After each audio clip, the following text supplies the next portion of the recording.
আসসালামু আলাইকুম, সবার কি অবস্থা? সবাই কেমন আছেন? আজকে পবিত্র শুক্রবার, সবাইকে জানাই জুম্মা মোবারক। তাই জুম্মার নামাজ পড়ার উদ্দেশ্যে আজকে বের হয়ে গেলাম। চট্টগ্রামের একটা বড় মসজিদ নামে পরিচিত চলে যাচ্ছি আজকে সেই বড় মসজিদে নামাজ পড়তে। প্রায় কাছাকাছি চলে যাচ্ছি, আমার বাসা থেকে অল্প কিছুক্ষণ সময় লাগে, তো হাঁটতে হাঁটতে রোদের ভিতরে চলে আসলাম।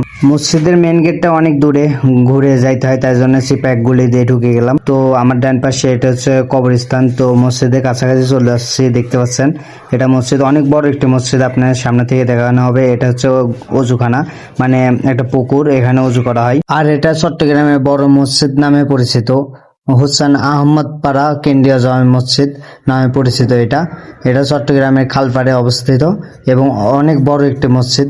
আপনারা দেখতে পাচ্ছেন এখানে কবরস্থানও আছে। তো আমি মসজিদ থেকে বের হয়ে গেলাম নামাজ শেষ করে।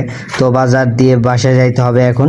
তো আমি অবশেষে বাজার করে পেয়ারা কিনলাম এবং আইসক্রিম কিনে, এই গরমে আইসক্রিম কিনে চলে আসলাম, বাসার দিকে রওনা দিচ্ছি। তো আমার ছোট ব্লগটি সবার ভালো লাগলে সবাই শেয়ার করে, লাইক করে, কমেন্ট করে পাশে থাকবেন।